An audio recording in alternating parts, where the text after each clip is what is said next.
Well, I'm not trying to portray anybody today, okay? I'm just going to tell a story. And they asked me, well, where do you want to start? Well, I want to start with something that's meaningful. There's a couple of, just so many people and stories in this cemetery. Every time that you walk through here and you see things. Start Lazaro Lopez, George Orr. Of course, this is Nikolai Skrmeta, who is really responsible for most of the Croatian folks that came to this country. He was the first. Now, a little bit of selfishness on my part. Now, this guy, Nicholas Skrmeta, about 1890 found himself in Biloxi, okay, and working for Lazaro Lopez. I don't know if you've seen their gravesite up there, but it's a tremendous place, and he was a tremendous leader and a visionary, and you can see his name and his fingerprint on most everything around. But turns out, Nikolai went to work for him, and he said, man, you work like 10 men. You have any cousins? He says, I sure do. So he, again, now let me explain this. His father and my great-grandmother were brothers and sisters. But also his mother and my great-grandfather were brothers and sisters. So they were double first cousins to Securo. Wow. Also, Grausiches, Halets, Patalos came all hit off the same boat, August 3rd, 1903. Okay, at the time, it was part of the Austro-Hungarian Empire. You can see some of these are my distant cousins too. Bobovica, Austria, but it was part of the Austro-Hungarian Empire. Still from Croatia, we've got 1,000 islands that kind of line our homeland, the old country, as they used to say. But at the time, Austro-Hungary, you could see all these birth certificates, Austro-Hungarian Empire. It stayed that way up until the end of World War I. And then there was some configuration to Yugoslavia, and that means South Slavic, and that was made up of Croatia, Serbia, Bosnia-Herzegovina, a couple other ones, Macedonia, and Slovenia. And that stayed that way till 1992, when Tito was a communist that kind of ruled the roost and kept things straight up until in the 92s. That's when Slovenia and Croatia broke away, and we're back to Croatia. Same island, just like this place was. It hadn't been part of Mississippi, right? Mississippi came second. 320 years ago. It's a hell of a lot of history, right? So I'm going to refer to my notes. But so many of these characters that hear and the stories that tell, there's a lot of talented folks who are telling these stories. So I'm just trying to put my perspective on what we have as a city. We got 320 years of history, right? And I guess this session is about our colorful past, right? Yeah. Our colorful past. That's gambling, drinking, music, and prostitution. What else is there, right? So anyway, so I'm trying to, look, this is an audience participation too. So as my wife said, don't go through any rabbit holes. Y'all keep me out of these rabbit holes. Okay? Well, again, there's so many special places, but in talking about, Lazaro Lopez and then the Skrmetas, and then as things happen, in Biloxi, for me, this place is very special. I can tell you, I'll probably climb and set squirrel traps in all of these oak trees around here, right, Augie? That's right. This was our playground. Now, gambling was always big, and it still is big, and the best is yet to come. But really, we grew up about 3 or 4 blocks away from here, and that was the first supermarket. This was West Biloxi. This was at the end of the world. So anyway, my parents moved to the 1948 open Foodland supermarket. And that was the first supermarket where you could actually take a cart and drive around, pick up things. Now, we had 7 aisles, right? One aisle to shop. We had 1 aisle slot machines, 2 aisles of whiskey, and the rest groceries. That's true. Statute of limitations is out. So, but anyway, that was true. And as we grew up, and we were around that sort of thing. So I get a kick out of it. We talked to these general managers and the gaming business, and said, "Man, y'all didn't have to learn anything around here. You knew it already." Well, Fred Hayes told a story about Biloxi, and I think he was born in 33, 34. Fred Hayes, the astronaut. Everybody knows who Fred Hayes was, Apollo 13. Well, he said, look, Biloxi was a great place, but it was about 15,000, 16,000 people up until 1941. What happened in 1941? Keesler. and it jumped 100,000 people almost overnight. And they kept them all on base, right? Up until payday. Okay, and payday, then they came, you know, then they cut loose. To the red light. Yeah, well, red light, everything you can think of. But he said, well, we had a little, we repaved Howard Avenue the other day, or actually put bricks on. We had a little reunion at the Union Bar. He told the story. He said, listen, you know, I was a good kid. I like to watch pool. But every payday at the Union Bar, and it was a world-class, they had some world-class money games. He said all the hustlers would come from New Orleans and Mobile and try to take these soldiers' money. But that was all part of it. Then another story, and there was a restaurant or entertainment of whatever you want, whatever you think, okay? From one place, from all the way from Raynor Street all the way, past, Main Street. He said, Pancho Cavachvez told me the story. Look, he said, if you stopped at every bar room and had one drink from Main Street to Raynor Street, it'd take you a day and a half.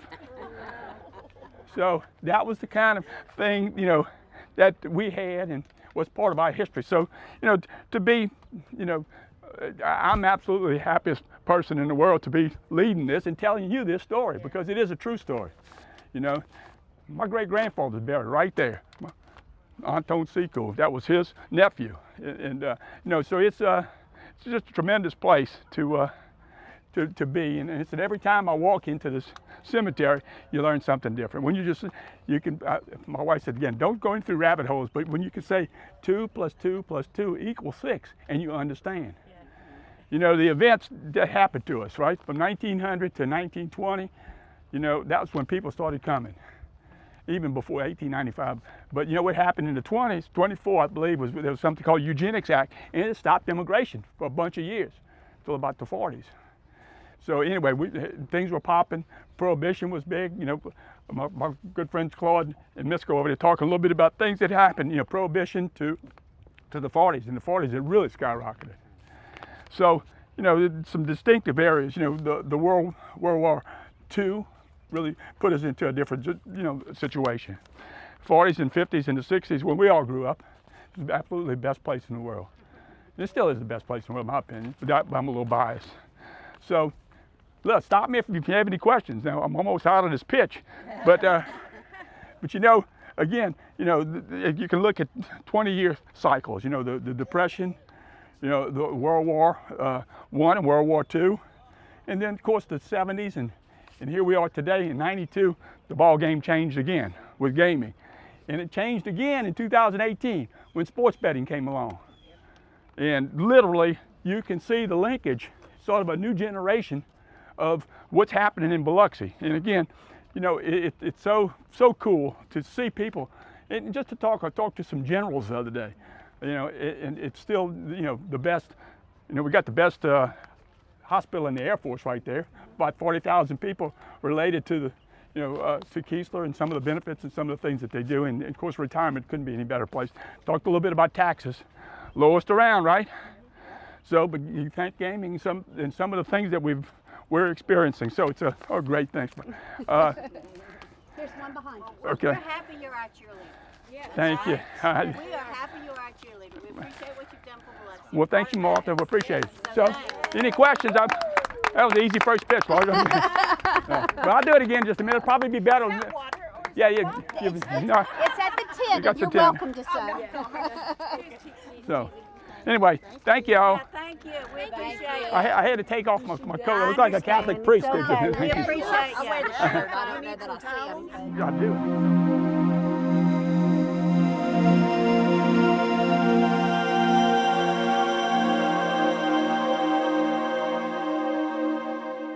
I just want to let everybody know, I want to talk a little bit about the 406 Club and some of the characters that patronize this place. But let me start off.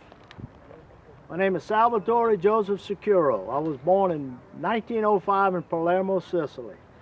My mother and father was Frank and Maria Securo. I had 5 brothers and a sister, Francisca. I was the youngest of 7. 1912, we boarded a ship, steamed out of the harbor, got out into the open water. They threw the sail up. The funny thing about it is it took us a month and a half to get to the United States. When we finally got here, my dad says, we're supposed to have gone on to New Orleans, but we got on the wrong boat. So Daddy said, it's time to get off. So we got off. Another funny thing was we moved into a place called the Irish Channel. But the weird thing about it was nothing but Italians and Sicilians living in the Irish Channel. In my early years, as growing up, I was in the tobacco business and I was a limousine driver. Back then, it was very fashionable for men to smoke cigars. Made a pretty good living at that. But in the late 20s, early 30s, I became a bartender, which back then they called them mixologists. And there's a picture right here. You probably can't see it. It's a little bit far away from me, but this is back in probably about 31, 32. It's at the Ritz Cafe in New Orleans, so you can tell the type of high-class places they had there. 1934, times was getting a little hard in New Orleans. I had an uncle that worked at the Edgewater Gulf Hotel. Here's an odd thing. He worked there for 2 years, never had a day off. So he asked his boss, he said, I'd like to take a couple of weeks off or something. He said, sure, I don't have a problem, but you have to find somebody to replace you. So he called me. I said, okay, what's it pay? Room and board, 3 meals a day, and $35 a week. He said, but you can make $100 a week in tips. And the reason for that was, at the Edgewater, upstairs, was gambling. They had a casino up there. They used to bring their high rollers from Chicago because they had a sister hotel in Chicago called the Edgewater. They'd bring them down by rail, drop them off right there in the back and everything. And that lasted till 1937, and then I moved to Biloxi. Moved on Lemieux Street, 3 doors down from the Barks building. Stayed there for a while, got into the bar business, tavern business, what have you. World War II broke out, and let's put it this way. I got drafted 13 days before I was 38 years old, and I went into the service. Came back, opened up a place, got ahead of myself. This is a picture right here of the bar at the Edgewater Gulf Hotel. Sorry about that, I got a little carried on. But anyway, I came back after the war was over. I opened up a place called the Avalaz Hotel Bar. Very lucrative, had slot machines blowing and going. Here's a picture of myself on the left, a friend of mine, Bob Thompson, in the middle, and my mother, not my mother, but my wife on the right-hand side, on my right-hand side, right there. And they had a bet, and whoever won the bet got to kiss my wife on the forehead. Later on, I was still in the tavern business, had several places. I went to work for Mr. P.J. Martino, who had a bookmaking operation at the 406 Club. And there's one thing I want to tell you about the 406 Club. Everybody had a nickname. Everybody had a nickname. And here's the funny thing about it is, to open a bookmaking operation, you had to buy a federal gambling stamp from the federal government. But yet they raided you. I hadn't figured that out yet either. True story. Both ways. So one day we're in there and the government comes in. They raid the joint. They started confiscating this and that and everything. Remember, I told you, everybody had a nickname. Feds looked at it, he says, look at this. $80 for a horse. Y'all betting on horses? He said, no, that's that guy right over there. His name's Horse. They said, well, no. What is this here? $50 for pony. No, he cleans up around here. That's that guy right over there. His name is Pony. He said, all right, what are you tallying up there? You tallying all? He said, no, that's that guy right over there. His name is Tally. Then the agent looks at him and he said, what do you, I see Rattler. What are y'all rattling dice in here? What are you doing? You got your dice game going? He said, no, that's a guy right over there. He runs a Blu-ray game. Then he said, all right, what is this with cotton? Well, I mean, what are you doing? Taking the money, stuffing it up and bagging it with cotton? He said, no, that's cotton. He runs a change game for the poker game right over there. One agent looks at the other agent and he said, this isn't a gambling joint, this is a zoo. So they tell Mr. Martino, you got a safe right there, open it up. He said, there's nothing in the safe. He said, I'm telling you, open the safe. He said, there's nothing in the safe. He said, we're going to confiscate it, take it down to the courthouse. He said, do what you got to do. It took 6 agents to roll this gigantic safe out. They bring it out, had to get a wrecker, pick it up, put it on the back of the wrecker, you know, the flatbed of the wrecker. One of the guys said, PJ, they just took your safe. They're gonna, he said, but there's nothing in it. He said, yeah, but they're gonna bust it open. He says, I hope they do because it's rigged with tear gas. And when they got it to the courthouse, it cleared the courthouse. True story. And after it was over with, they got people's names in it. So about a week or 2 later, they had to get some people to come up to the courthouse, and they had to, you know, they wanted to talk to them. So they had the judge there. And they had 2 particular gentlemen. One of them stuttered real bad. And they called his name, and he walks up there, and they said, Mr. So-and-so, I see you go to the 406 Club a lot. He said, done that. He said, I understand you're a professional gambler. I remember he stuttered a lot. He said, no, I wouldn't say that, Your Honor, maybe a semi-pro. And he said, you can go. Well, they had another gentleman that worked around there, and he was born with a handicap. He had a bad leg, and he had his arm up like this. He would walk, and he slurred a lot. They walked up there, and they called his name, and he took him a while. He got up there. The judge says, I understand, Mr. So-and-so. He said, you work at the 406. He said, he slid, Your Honor. He said, well, what do you do there? He says, I'm a runner. The judge says, you can go. Oh, yeah. Well, let me make something perfectly clear. There was no organization. There was no, every man was independent. He was his own boss. He had a place. If he had a poker game, he rented the spot from the poker game. This guy did it, had a guy that rented the bar, and it was all just, it was in one building. But I just wanted to let you know about some of the colorful characters and some of the things that went on at the 406 Club in Biloxi. Thank you. Thank you.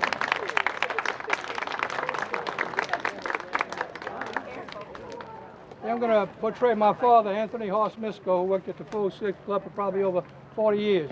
He ran the poker at the 406, and the owner was Mickey McCool. And we had, like Claude was just saying, just a number of characters that worked in there.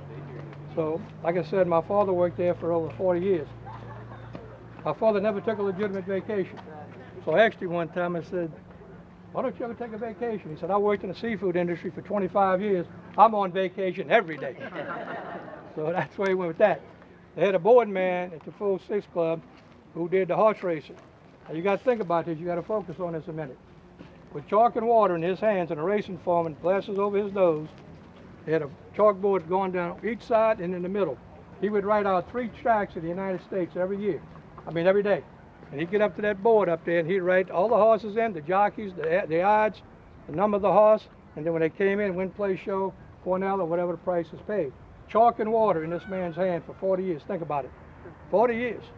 The reason you used chalk with water was when it dried, it came out bright, bright white and hit you right in the face. Looked like a monk in a monastery wrote it. So it turned out very beautiful. So there was another character named Douglas Pony Forbes, who was the board man, and he was the board man in the sports section. And that was his job, was to write all the sports numbers up on the sports board and all of that stuff. So we had some characters that used to be really great handicappers. They hang around these joints all the time. We had a guy named Monty Lassus from Birmingham who wound up living down here, and he loved to handicap the baseball. So this guy used to bet 7-18 parlays all the time, and so they had those little cot things you could sit down and watch the board and everything. So he used to take a little nap on there, and every now and then he'd pop his head up. So a few times, the board man Pony, he put up there a number, and he'd pop his head up and he'd say, Pony, you put a walking stick up there on me, you cost me 18 parlay. A walking stick is 7 runs. Another time he was laying down there and sleeping, he popped up and he looked at the board and said, Pony, you put a pretzel on me this time. He said, you cost me another 18 parlay. A pretzel was an 8. So this was the kind of characters that were there. We had another guy from Birmingham whose family ran the bookmaking operations in Birmingham, Alabama, named Joe Robino. So Joe was a very large man. He probably weighed about 400 pounds. And he was a great, great handicapper. At the same time, he was a very temperamental kind of a fellow. So this story is going to go a little bit ahead of time. It's going to go up a little ahead. One night when the gambling joints opened here in the city at the Biloxi Grand Hotel, he was playing 21 and he got in a beef with the dealers and everything about a particular payoff, and they wouldn't pay him. He said, "I'll fix y'all." So he went to the front door and he beached himself in the front of the door. 400 pounds was laying on the front door, nobody could get through the door. So they had to call the fire department, had to get a gurney and pop him up on the gurney and get him out of the joint. So that's the kind of character that we had hanging around those joints all the time. And of course, you know, further down the street we had the Century 21 Club, across the street the Montrose Hotel with Dick K9 Philippich. We had the Sportsman's Lounge. And we had many, you know, gambling joints in the city of Biloxi. The Fiesta Club was run by the Mladenish, Jake and Joy Mladenish. And if any of you remember George Cuevas, he was the casino manager at the time, and he went into to Las Vegas, like I myself did for 46 years. And these are the kind of people that made gaming in this city very profitable and a beautiful attraction for all the tourists that came here. You know, you had the Mr. Lucky Club, you had the Mr. Porterhouse Club, you had the Gay Paris, you had the Key Club that John Romeo was affiliated with, and you had the Uccello brothers. You had 4 of them. And they were affiliated with a lot of gambling joints in town. So we had many opportunities to gamble in this town, which was really great.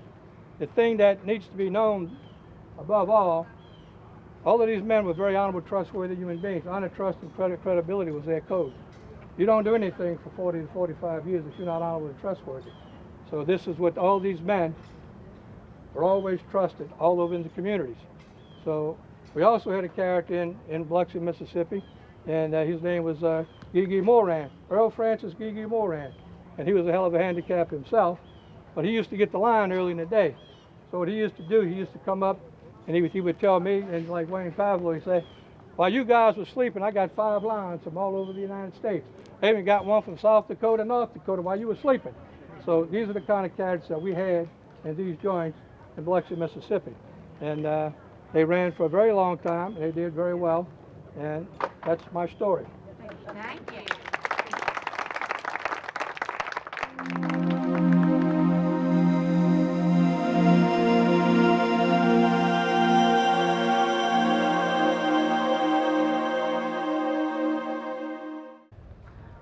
Hi everybody, thank you for coming to my little section of the tour.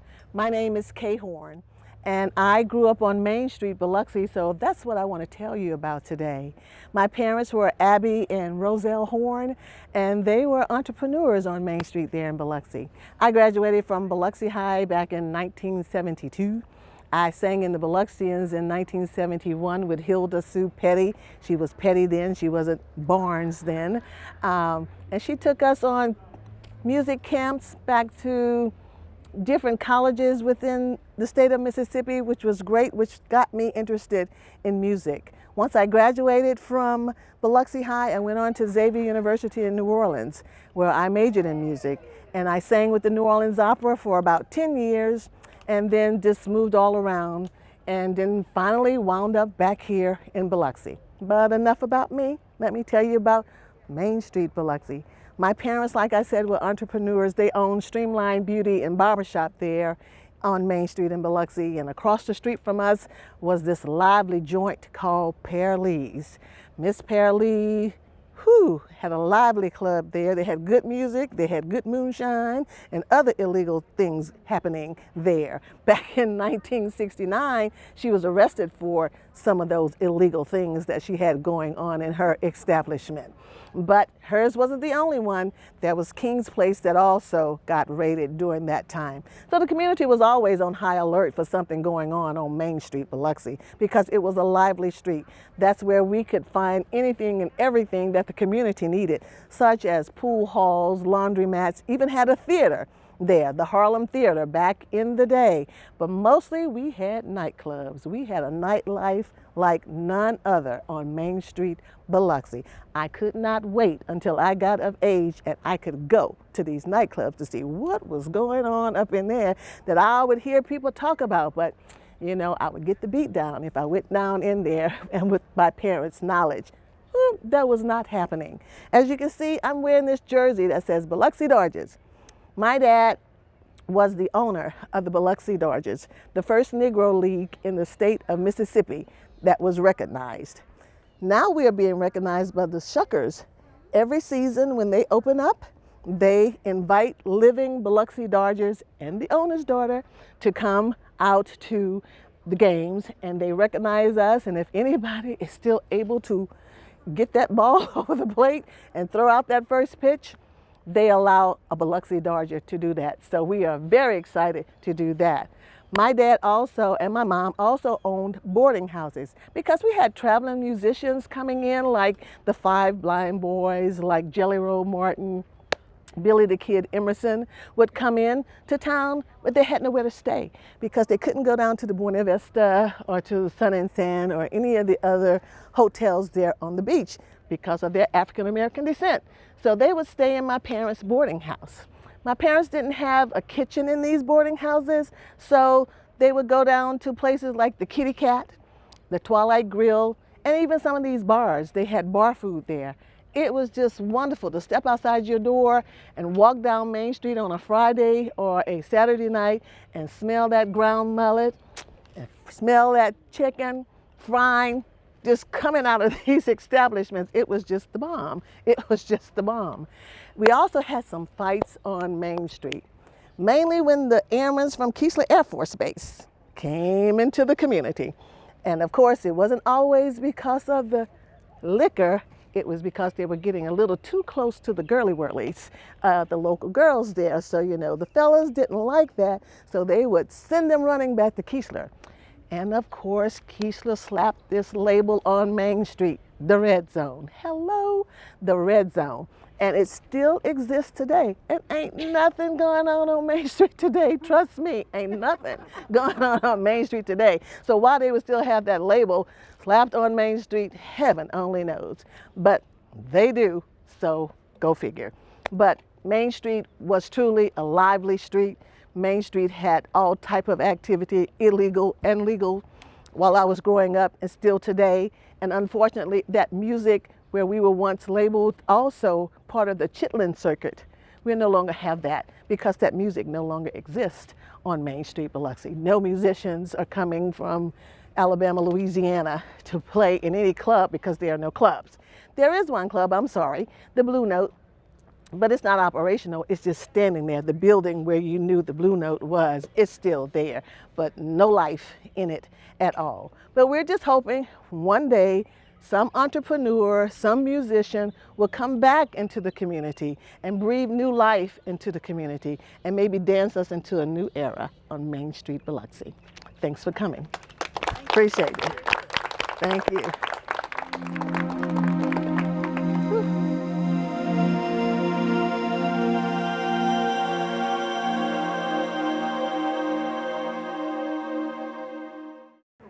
Upon the grave of my grandfather, Anson Holly Sr., and near my grave of my father, just beyond the oak tree, Anson Holly Jr., I'm here to tell you my little story of Biloxi, my slice of Biloxi history. Now, my name is Daniel Raymond Holly. Now, my mother, Fleda Camp Holly Carrington, called me Danny Ray. Everyone else just called me Danny. I grew up over on Magnolia Street, Rue Magnolia now, but also on Acacia Street, Jeff Davison Avenue, and also Beach Boulevard. But sadly, my childhood home blew away in one of those storms. My parents divorced in 1947 when I was 6 years old, and my brother, Anson Campy Holly, was 8. Well, my mother remarried about the time I started first grade over at Lopez Elementary School. By that time, I had already begun taking piano lessons from Mrs. Huffmaker. Oh, everybody said I was a natural at the piano. You see, back then, we had recitals and school functions and pageants, so I had many opportunities to perform, and I did.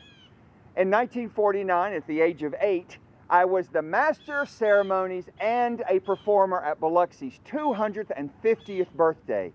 Well, by the time I reached the age of 13, I was playing sacred and liturgical music at some of the local churches, and some of those churches were even paying me. Well, while I was there at those churches, this new genre of music really fostered my lifelong love affair for a certain musical instrument, the organ. Well, I continued my studies at the Southern Missionary College in Tennessee, and I also studied under famed orchestra conductor Lawrence Oden. By the time I was going to graduate from Biloxi High School in 1959, I had already begun my professional career as a musician on the infamous Biloxi Strip. Now, you may not remember this, but back in the 50s and 60s, the Biloxi Strip was known as South's Little Riviera. Oh, we had beautiful hotels, Hollywood-style pools, fishing, boating, nightclubs, and gambling. Was it legal? Of course not, but it didn't slow it down one bit. Oh, the authorities would make a show of it occasionally and try to confiscate some of the slot machines and roulette wheels, but the owners always knew when they were going to show up, just in time to remove the paraphernalia from the floors. Now, I always wondered how they knew they were going to show up. Surely no one in authority tipped them off, right? Well, I played some great clubs back then. The Fiesta Club, owned by the Mladinich brothers, John and Jake, two of the shrewdest businessmen you'd ever did meet. Now, not only did they have the best entertainment on the Gulf Coast, pretty much the Fiesta was a full-blown casino out there. Everybody knew it and didn't care. Now, while I was there, I got to perform with a group called Betty Lopez and her Continentals. Let me show you a picture. Here I am, barely out of high school, right here, noting the sleeves of the Fiesta days at the Caribbean Club. Right here is Betty Lopez. She was a fabulous dancer and entertainer from New Orleans and was quite popular on the Biloxi Strip. Now, not only did we perform at the Fiesta, we also performed in the Creole Room, which was a small venue just below the Biloxi Motor Hotel. I worked there enough and earned enough that I eventually took over the operation of the Creole Room and had my own nighttime venue. I worked at some wonderful clubs, the Buena Vista, the Broadwater. Oh, and I met hundreds of people across the world. One particular person was a talent scout that told me to move to Detroit, and I did, and my life was changed forever. Now, when I got to Detroit, I established myself and got gigs all over the country, Canada and abroad. Oh, and I got to open up for some major headliners. One particular one was my favorite that you may remember, Rich Little. Do you know him? Oh, he was a master of a million voices, a truly gifted impressionist. Oh, a funny story. Once I asked Mother to come up to see me in a show while I was performing with Rich. So she arrived at the airport, and a car picked her up and took her to the theater, and she walked in and went backstage and found me in the dressing room, and we hugged real good, and she pushed me back, and she said, "Danny Ray, I am so disappointed. I thought I told you never to brag." And I said, "Mother, what are you talking about?" And she said, "Oh, Danny Ray, I am so disappointed and so embarrassed. I saw it up on the billboard." And I said, "Mother, what are you talking about?" And she said, "I saw it in big letters, Rich Little Danny Holly." Oh, Mother, Rich Little is a performer. Don't you ever watch television? Well, I guess you'd say the highlight of my musical professional career was when I was on the Tonight Show with Johnny Carson. You know, that meant you hit the big time back in the day. Well, later on, I opened up my own music school in Michigan, where I taught hundreds of people to play piano and organ. After my studio burned down, I moved to Slidell, where I got to spend the last few years with my mother before she passed away. When she did, I wrote a song entitled, "If You See Mama Before I Do." She was so special to me. I love to help people. Oh, over the years, I played many charitable events and fundraisers. You know, when you retire, you should give back to the community, right? Oh, you know, some people asked me over the years, what were some of my favorite pieces of music to play on the Hammond organ? Well, The Phantom of the Opera from Broadway, fabulous piece. Oh, Star Wars. John Williams was a genius. And of course, The Sound of Music. My goodness, that was certainly an eclectic mix of music, right? Well, in my later years, I fulfilled a lifelong dream. I wrote a novel, and I was thrilled when the city of Biloxi invited me to do a book signing at the Magnolia Hotel, the first famed hotel of the Mississippi Gulf Coast, and a hotel so close to my Holly family history. a story for another time. You know, I love coming back to Biloxi to visit. No matter how far you roam, home is always home, right? And I am Biloxi, as quoted by your mayor. I departed this world last year in 2018, but I leave my sweet Rolando to keep my memory. My name is Danny Holly. Thanks for stopping by.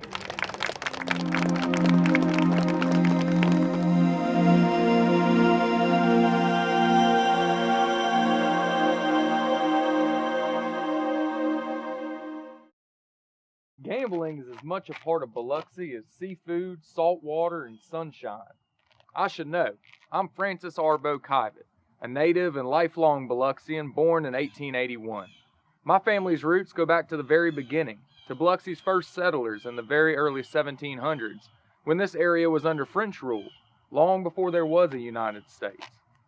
Biloxi was discovered in 1699 by d'Iberville, a French Canadian, whose crews certainly gambled on these very shores. But those likely weren't Biloxi's first gamblers. We know that the natives of Mississippi, the Chickasaw, the Choctaw, and the Biloxi themselves, gambled on a game similar to lacrosse called Ishtaboli. Hey, Biloxians betting on football? Well, I guess some things never change. You are so right, my friend. And I would just add that gambling is as essential to Biloxi's culture and tourism as its magnificent sunsets, its boat tours, and its beautiful beaches. And I should know. I'm John Wright Apperson, Colonel John Wright Apperson. I'm not a native Biloxian by birth, but I became one because I was so completely taken by this area's beauty and possibility. So much so that I became an early hotel owner here in the city. Now, I was born in Memphis, Tennessee in 1862, educated at Christian Brothers College and then at Vanderbilt University. After I received my Juris Doctorate, I hung up my shingle in my hometown of Memphis, where I practiced law for the next 20 years until a vacation here changed the whole course and direction of my life's path. Oh, and we also know now those early French settlers played card games with promissory notes. How's that for betting on the outcome? And our early Spanish settlers, they were very fond of betting on horse races. Both enjoyed betting on games with dice. And all of these were available as games of chance right here in Old Biloxi. So they were. The early hotels of Biloxi, the Magnolia, Shady Grove, the Nixon, and the like, all offered activities to lure the early tourists of the 1830s and 40s. Things like lawn bowling, sailing, hunting, dancing. All the early hotels also offered gambling in some form or fashion. Indeed. After the war between the states, Biloxi continued to grow and prosper as a very popular tourist destination, partly because of the completion of the L&N Railroad that runs from New Orleans to Mobile. I came here in 1912. I was so taken by Biloxi that its magnificent salt water and sea breezes just would not allow me to leave. Oh, and those Biloxi schooners, those white-winged goddesses of the sea, they just dotted the landscape everywhere. What a view to wake up to every morning. Well, I immediately opened the Memphis Hotel. You may remember it by its later name when it was called the Palmer House. I also bought the Montrose Hotel, which had been built and was owned by Mr. Rene Lemuse. Now, I renamed that the Riviera. And Southern charm and hospitality just flowed through the rooms of the Riviera as easily as syrup flows from a maple tree. Until about 1919, when a very serious mistake by our still young national government called Prohibition actually made Biloxi's resorts busier than ever and just added to our mystique as an exotic locale for fun and frivolity. our customers came to expect a good time in Biloxi, as the booze never stopped flowing. Well, thank God for that, Colonel. By 1924, you and a group of businessmen were the founders and builders of the Buena Vista Hotel, a mission-styled stucco beauty designed by Carl Mathis. Buena Vista, a name that would become synonymous with Biloxi hospitality. That next year, 1925, you and I invested in a venture undertaken by Skeet Hunt on a small strip of land called Dog Key Island between Horn and Ship Island. That venture would become known as the Isle of Capris. Picture it, the roaring 20s, everyone looking for a way to celebrate and live it up. On our private island paradise, we offered them a legal way to drink and gamble. You see, we were in international waters, far from pesky prohibition with its bathtub gin and blind tigers. On the Isle of Capris, there was no hiding. Oh, but it was more than just the forbidden. We offered luxury resort accommodations, complete with dance hall, restaurant, and myriad recreational opportunities. If you were a Biloxian coming for the day, or a tourist coming to stay for a while, Pete Scrametta's Pan American would pick you up at one of Biloxi's resort piers. 75 cents and a 90-minute boat ride would sail you straight to all the fun. Oh, but the boat ride itself was a ball. Jazz band, tap dancers, roulette wheel. In fact, in 1927 alone, the Pan American brought 40,000 visitors to the Isle of Capris. People flocked from across the country to the isle. Even a sorority from California showed up. Big Hollywood names like Ethel Barrymore made repeat appearances. Swimming in the blue-green waters of the Gulf in the morning, sunbathing in the afternoon, dancing to the orchestras in the evening, all while enjoying the latest cocktail. Well, it's easy to see why it was so very popular. Until the old Indian legend came true. Now, the original Native Americans here had an old legend that said that the island rose and sank and would do so again in the future. Well, by the mid-1930s, anyone who lived here could tell you that was no legend, it was no tale. That was absolute fact. The entire Isle of Capris sank beneath the waters of the Gulf. Now, before this disaster struck, the resort had been battered by some hard times. A couple of hurricanes had hit it. The Great Depression sure took its toll on us. And in 1930, vandals set fire to the property. All that was left visible after that was a single pipe sticking up about 6 feet above sea level with fresh water running through it. Well, after all of that, I ended up right back where I started at the Hotel Riviera. I had to resume full-time management responsibilities for that facility since it too fell on some hard times. I was living there as resident manager in 1939 when I died. The good folks at the O'Keefe Funeral Parlor took care of my remains, sent me back home to Memphis, Tennessee, where I was buried in Elmwood Cemetery next to my wife Elizabeth, who had died about 10 years earlier. Now, during my tenure here in Biloxi, I had the honor to serve a term as president of the Biloxi Chamber of Commerce, and I was also a founder of the Biloxi Rotary Club, which I understand is now celebrating its 98th year of service to our local community. so it is, Colonel. The 1930s and 40s were the era of the big beachfront hotel. The Tivoli, the Broadwater Beach, and the expanded White House all continued offering gambling to their customers. I passed in 1946, and I'm buried here in the Biloxi Cemetery just across the way. This is the grave of my father, for whom I am named. My uncle, Raymond Kivett, was an early mayor of Biloxi. Tell me, Colonel, do you think we were right? Do you think offering gambling was important to the viability of Biloxi's tourism industry? Indeed. Judging by the size and popularity of that gigantic hotel casino just up the beach, I would have to say absolutely yes. But just one thing, Arbo, what does boo rivage mean?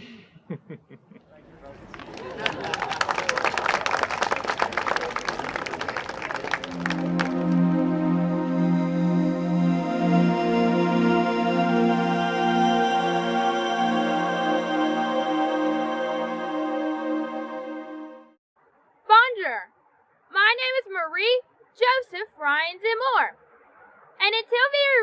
Unfortunately, no one knew with certainty that I rested with my husband, St. Cyr's and more. You see, I passed away many, many years after my husband, 31 years later. St. Cyr was only 57 upon his death.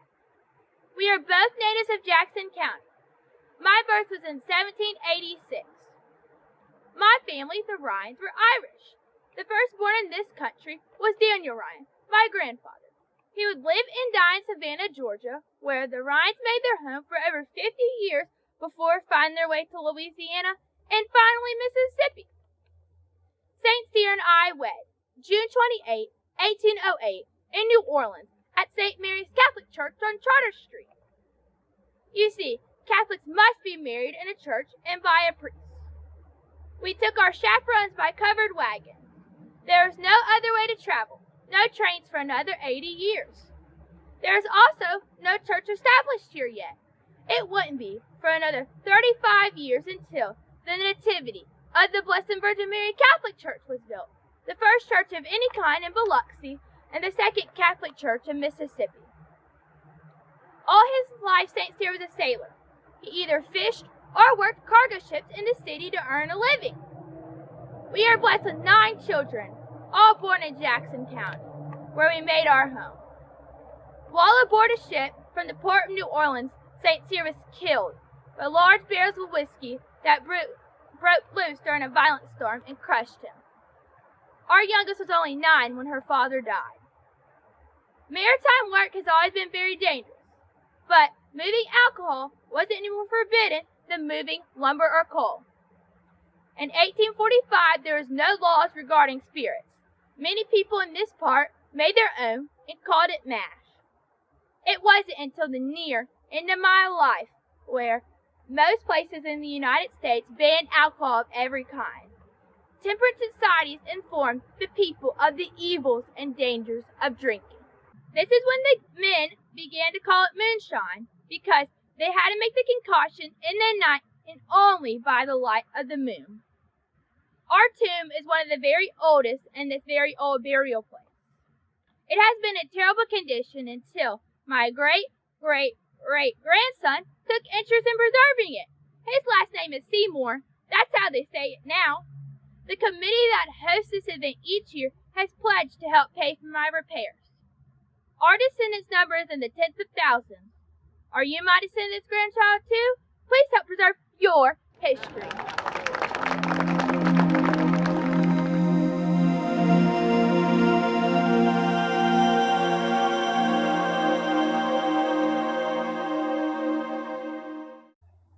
Good day. Thank you for staying at the Broadwater.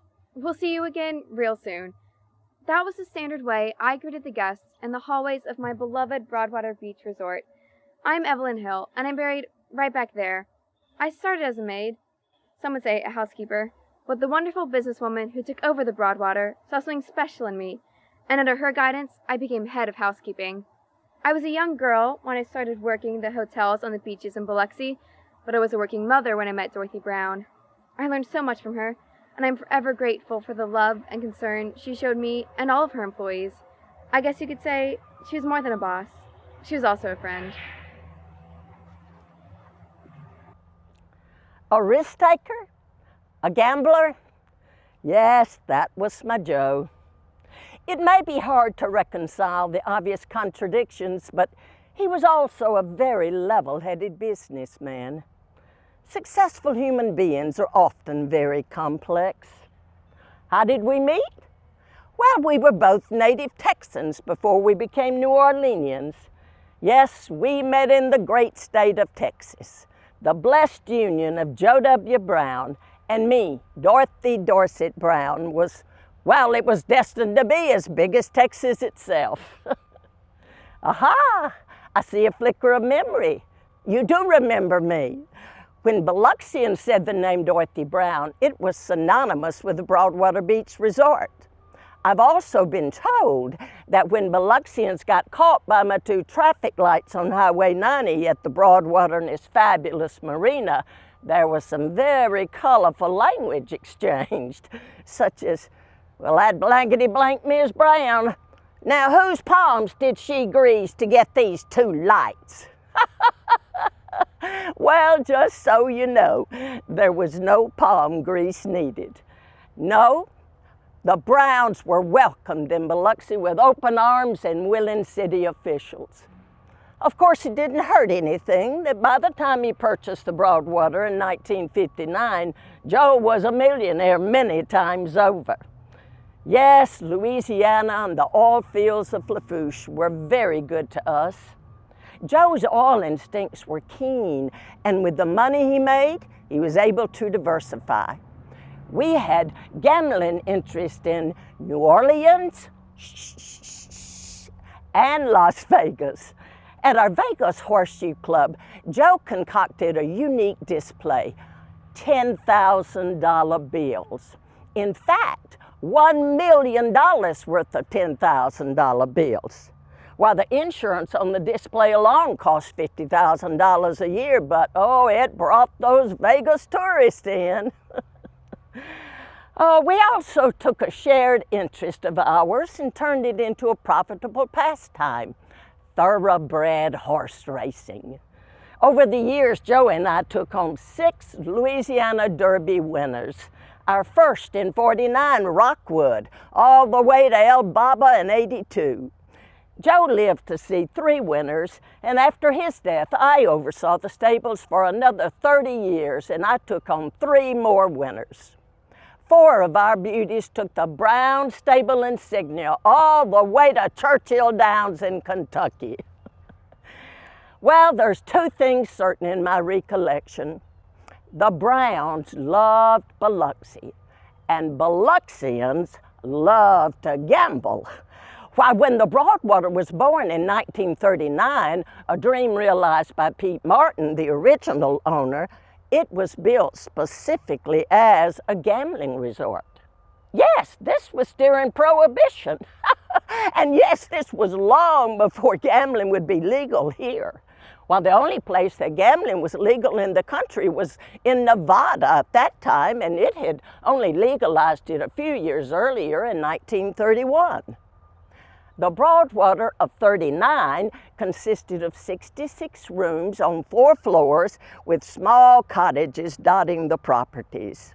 Across the street, there was a 600-foot pier built, which contained a snack bar, a barber shop, areas for dancing, and of course, the illicit casino.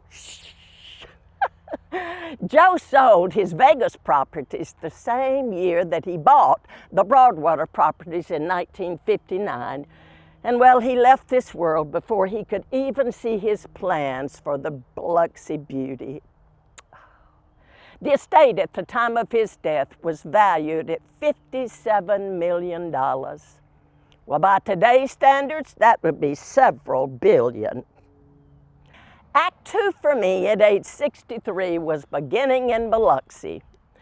Like Joe, I could just see the potential of this special place. So I just hitched up my britches and hired me some contractors and engineers. I wanted to see his vision for this Biloxi beauty overlooking the Mexican Sea. Well, I got a wild hair that the pool area needed to be something special. So off I took with an engineer in tow to Hawaii. We went on a tour of resort pools until I finally found the one, and thus was born the beautiful Broadwater Lanai pool. Now, wasn't that thing breathtaking? Oh, all right, now how many of y'all managed to sneak in?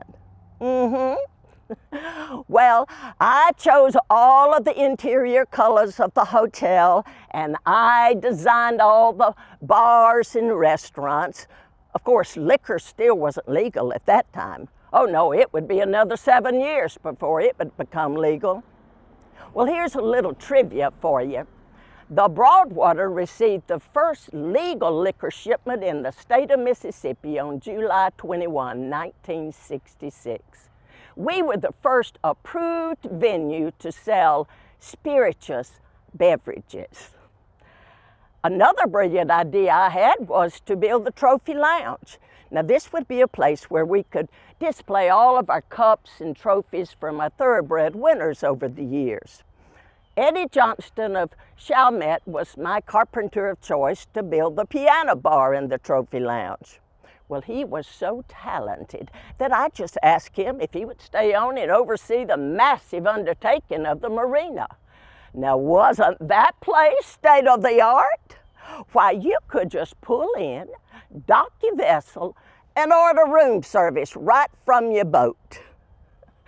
Leon Kellner and his orchestra was the cherry on top of the classiest resort in the southeastern USA. And me? Well, I had a private suite on the second floor.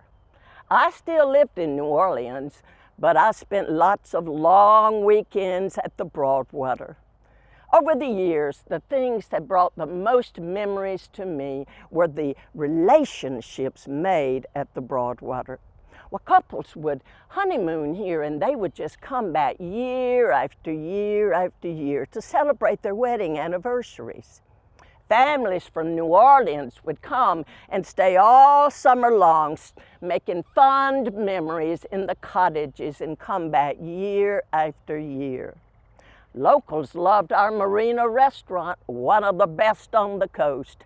Our motto was sea and sun, food and fun. I think we lived up to it.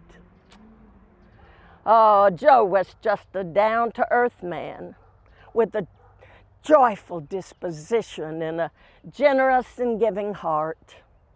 Before his death, we created the Brown Foundation with a mission statement that included these words: to alleviate human suffering. You see, we had no children, and we wanted our work to mean something for New Orleans as well as the beautiful Mississippi Gulf Coast.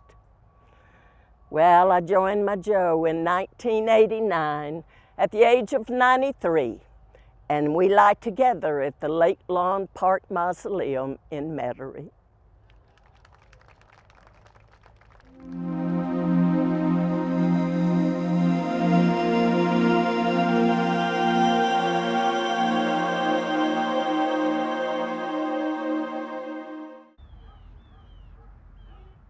Poor Walter. Poor Walter. Our paths crossed and your life was forever changed. Though I was not from Biloxi, I certainly put my mark on it. I'm Corinne LaRose. My name was often in the Daily Herald. I can almost hear your thoughts. What did you do, Corinne? The things I did not do is a shorter list. In my time, letters of introduction confirmed a person's identity. Making a big name for yourself confirmed who you were as well. Belle Starr, James Copeland, and Jesse James are all still in America's vernacular after 100 years after they made their mark. Well, like Belle Starr, the name that became infamous is not the name I was born with. I was born Holly Burnett in Brunswick, Georgia in June of 1863. By 1880, the family had grown to 7 children and Mama had died. My brother Robert and I were the middle children. Well, we continued to grow and separate, and some headed west. My father and Robert eventually settled in Houston, Texas, and I arrived here in 1902. Now, Brunswick being a little coastal town on the Atlantic, I felt it would prove beneficial to come to a little seaside town like Biloxi. Now, starting out in Biloxi was not easy, and being a woman left very few options. Some women, like Miranda Youngins, were born into their profession. But for most women, they were someone's wife, a maid, worked in the factories, or were a Spencer's companion. Now, companionship was the route I took, but the company of Spencer's was not what I sought. Oh, pleasure was easy business for women who did not have any connections, and the good leaders of Biloxi always had their eye on anyone who practiced the world's oldest profession.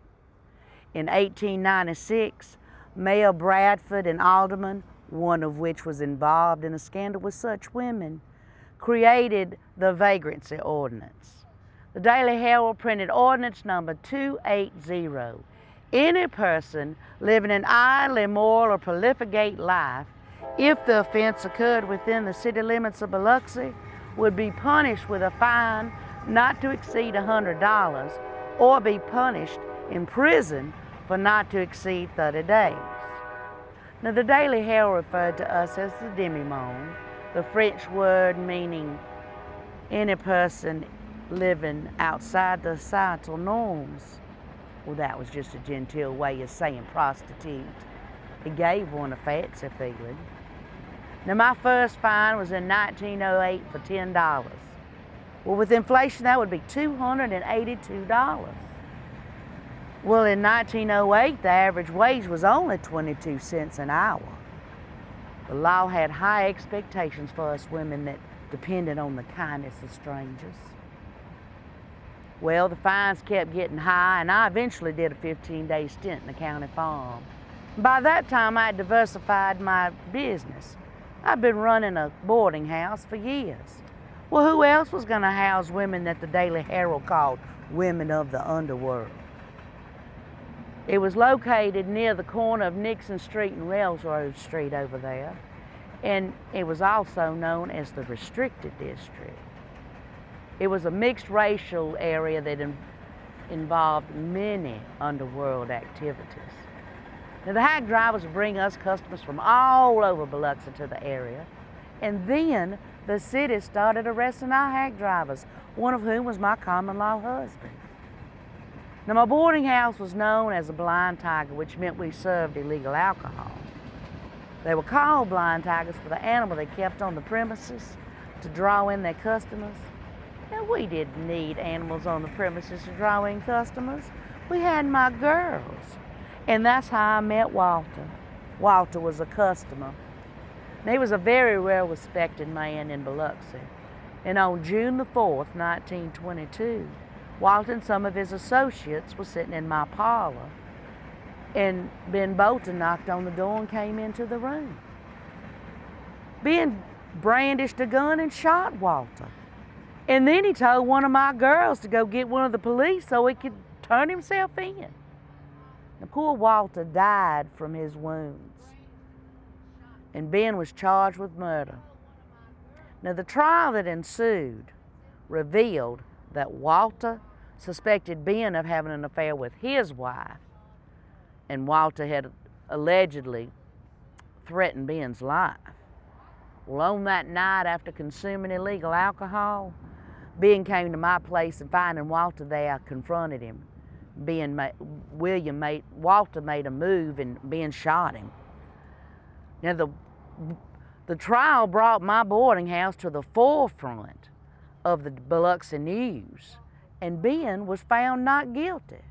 Now, Ben's father was Judge Nat Bolton. Well, that's not an insinuation, just a fact. Now, sometime after the trial, Ben moved on over there to Mobile. Now, after the trial, everything returned to normal, and I lived my life and stayed out of the headlines of the Daily Herald. I died on August the 24th, 1925. However, you would think I left nothing for an estate. Well, my nieces got my jewelry, and my brother Robert got all my property, and my husband William got all my savings. Now, the average or the estimated value of my estate today would come close to $60,000. Now, I'm not buried here in Biloxi. I bought a plot in Greenwood Cemetery in New Orleans, and I rest there next to my father. Now, as you leave tonight, let me just give you a little bit of advice from someone who knows. If you frequent a blind tiger, watch your back.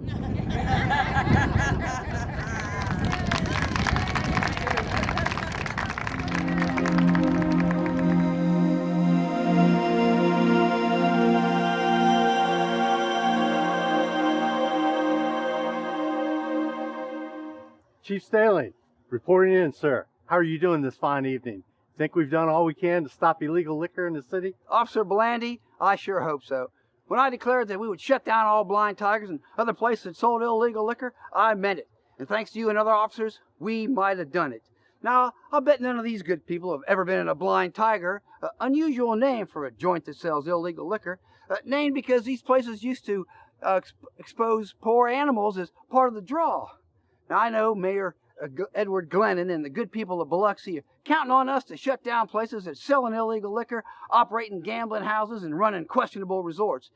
Now, we didn't find any animals in the places we raided. We started out on Point Cadet and moved west with our operation. This is 1916, and there should be no such tomfoolery here in Biloxi. Yes, sir. The Biloxi City Council elects us, so we're going to do our jobs. Any beer, whiskey, gin, wine, cordials, anything with alcohol in it is in violation of state, county, and city laws. We're going to clean up our city. Officer Blandy, you and our families have been here an awful long time, and we're both proud to serve the people of Biloxi. Now I know that your wife, Alice Kivet Blandy, and your 7 children are proud of you. Why, your house on Lemuse is always filled with laughter, even when you arrested your son Roy for riding his bicycle on the street with no headlights. That's the law. And you arrested your brother-in-law, Arbo Kivet, of the White Kitchen on Lemuse. You found a suitcase full of bottled whiskey in his backyard, and you brought him in. Now, a $100 fine is nothing to scoff at, and that's a fact. Yeah, Arbo and Roy was sure upset with me, but the law can show no favoritism. I've arrested men for shooting dogs. I've arrested questionable, dissolute women. I've arrested friends for bringing liquor into the city off of their schooners, and many others, all the way from the Point down to Pops Ferry. And the people of Biloxi appreciate you. Now I know that few people know you by your real name, Pierre. Most know you as Peter. They see you on the Biloxi Blues baseball team, at local civic meetings, and out walking the beat. Your 4 brothers and sister are very well respected, and your father, Captain Peter Blandy, is a well-known schooner pilot and Civil War veteran. My family have called the Mississippi coast home for many decades. I believe your family moved here in 1888 from Alsace-Lorraine, France, after the Franco-Prussian War in Europe. We're both members of the Church of Nativity. That's right. You, sir, have been the treasurer of the Biloxi Benevolent Society for a good number of years. The name Louis Staling is very well respected. I hear that the balls at the Firemen's Hall and the Society's banquets at the Magnolia Hotel are really something. You and your wife Henrietta are very active in the church. That's right. And it sure comes in handy when we need to talk to those seafood workers who speak either Austrian or Italian, that you speak so many languages, 6, I believe. Why, thank you. Yes, Henrietta and I do enjoy our time at the Magnolia Hotel. Now I know you and I, as officers of the law, we make a good team for the city. And I think we need to explain to these good people why we were conducting so many raids, that particularly in that year in 1916. Now, we'd made arrests before, but this was a special year. In 1916, Mississippi had a new governor named Theodore Bilbo. Some people in Biloxi supported Bilbo, even creating the Bilbo Club to help get him elected. Voters in Mississippi, however, either liked Bilbo or they did not. He created a lot of controversy in the state with his ordinary man talk. Yes, but he loved the Gulf Coast, and especially Biloxi. On August 22nd, 1916, when I ordered all Blind Tigers and other places to be shut down and raided and shut down, I knew those who made a living selling the liquor would be upset. But we had to do it because of what happened over at Governor Bilbo's house. Now wait, I think we need to explain further. Officer Blandy, do you recall the details? Yes, sir, just like it was last night. Governor Bilbo was staying at the home of Mrs. Amy Douillon while a residence could be built for he and his family down by Beauvoir. Miss Douillon had a beautiful home overlooking the Mississippi Sound, and she was a big supporter of the governor's politics. Governor Bilbo, his wife, and their son, Theodore Jr., decided to make Biloxi their summer capital and would stay here 2 months every summer while he was governor. Ms. Douillon arranged for her home to be his during this time in 1916. Governor Bilbo liked to relax on the coast and enjoy our shrimp. Now, Biloxi was proud to have him here and to have been chosen as the summer capital for the governor. But on the night of August 19th, we had us a terrible problem over at the Douillon home.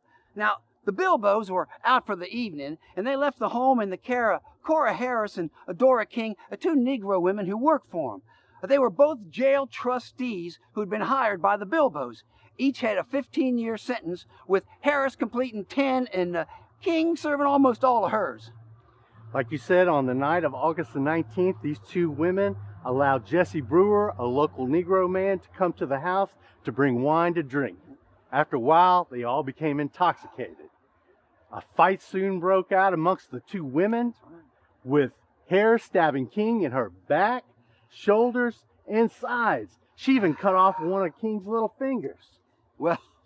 Well, when the Bilbos arrived back home, they found blood everywhere. Well, all three were arrested by Officer Belandi at midnight. This was an embarrassment and a black eye for Biloxi. About a week later, the Bilbos packed up and left town. Now, Mayor Glennon and the city council were quite upset, as were we, and the summer capital never occurred again. That is then why 3 days later, you declared that all illegal liquor sales would come to a stop, and we were going to clean up our city. Anyone caught selling it or transport would be arrested. We started by arresting Tony Stanovich down at the Montrose Hotel, where Officer Belandi found 12 gallons of claret wine and a cask of beer. Well, then we moved on to the Point Cadet and the Gornflow camps on the Back Bay, where schooners would bring in wine, beer, and 3 cases of whiskey. Even a gallon of gin was confiscated. Well, then Belandi moved on to the Division Street district, which was a hotbed of activity, and made arrests. Now, we conducted raids at the Yellow Jacket, at the Oliveri Building on Howard, Desport's Place on Crocious, the Grey Goose, the Red Onion on Elmer Street, and the West End Cafe, all for storing and selling illegal liquor. Most people were fined $50, $75, or $100, and the liquor was destroyed. We put a lid down tight on these places and let everyone know that Biloxi would not put up with such shenanigans. No one was going to get drunk or quench their thirst on illegal liquor in our city. We made raids all hours of the day. I even had to wake up the proprietor at the Red Onion on Elmer when I arrested him. That's right. But I did, however, find that the pool hall on Point Cadet was clean when I raided it. Now, I think we made quite a difference. And as Chief of Police, I'm very proud of our record. You know what? I think with all of our hard efforts, Biloxi remained liquor-free. Well, I think we both know how that turned out. Thanks, folks. And just remember what might happen if you frequent a blind tiger. I think we all know how that Thanks, folks.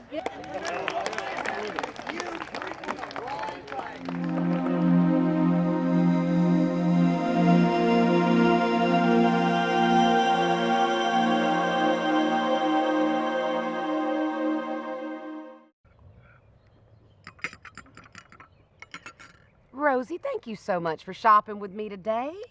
I know it's a bad time, but I'm standing for Antonia and Madre's baby next weekend at St. Michael. And Mary Margaret is in the homecoming court at Sacred Heart in Notre Dame in just a couple of days. And shopping with an 11th grader is pure D misery. I'd rather take a beating. And I've got nothing to wear, and neither does she. Why don't we just start at Austin's and work our way down Howard? Oh, well, now think nothing of it, darling. I mean, even if I can't shop, at least I can help you. My old man is all up in arms about this Kefauver stuff. Tell me something, Maritza. Who in the heck is this Senator Kefauver anyway? I know. Coming down here telling us how to run our business? All I know is no slot machines in our little grocery store means no new dresses for me today. Oh, but a nice new little hat might lift my spirits. Well, let's go to Rosenblum's, too. They're having a sale on slips and brassieres. Okay, fine, let's do that. Because Vince said I need to dress Mary Margaret in style. Oh, yes. New gloves, nylon shoes, hat, suit. You know the works. Daddy's little girl, you know how it is. Yes. Look, I've been reading about this Kefauver. And you know he's going all over this country on his crusade against gambling. It ain't just here. He's from Kentucky, and he's got senators from all over helping him. I even heard that Senator Johnson from Texas was on his side. Lyndon Johnson? Yes. Huh. Some people will do anything for publicity.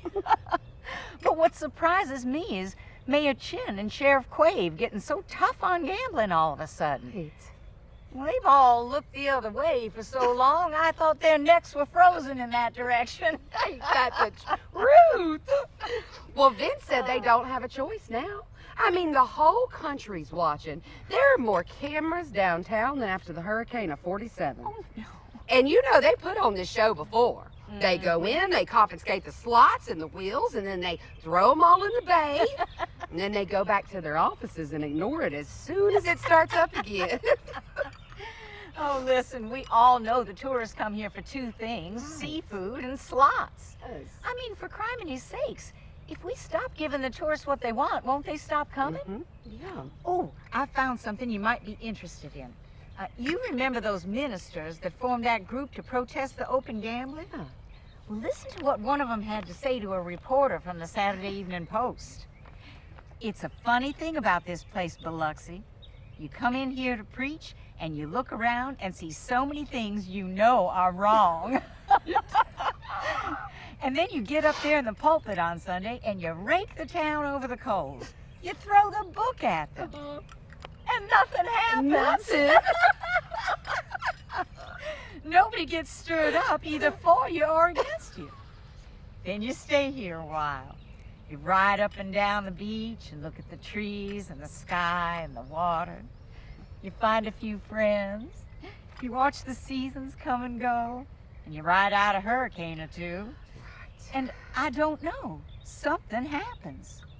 You begin to sort of understand the town. You see it as a place where a man can be free. Free to be as good or as bad as he wants to be. Free to be a sinner or a saint. Ain't that something? I mean, I think he hit the nail on the head, if you ask me. I think so. Are you sure he wasn't Catholic? Well, I just mean between the bingos and the bazaars, I mean, we seem to look the other way, too. Oh, my Lord. We are both going to end up in Saturday confession. Oh, lunch was delicious. Best hamburgers in town here at Hamburger King on Howard Avenue.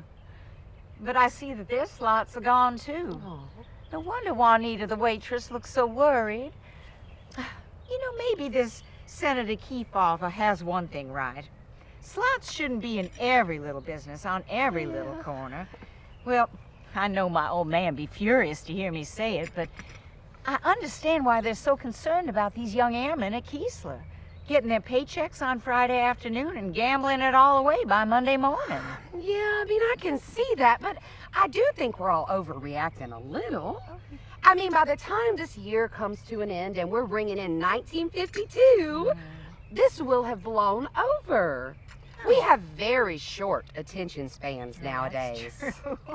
Vince said it's that TV making us that way. Vince, he's a plethora of information. He must subscribe to the Reader's Digest. Well, you must be in the Word of the Day Club, ma'am. No. Plethora. Look, if we're going to make it to Rose and Blooms, we better get going.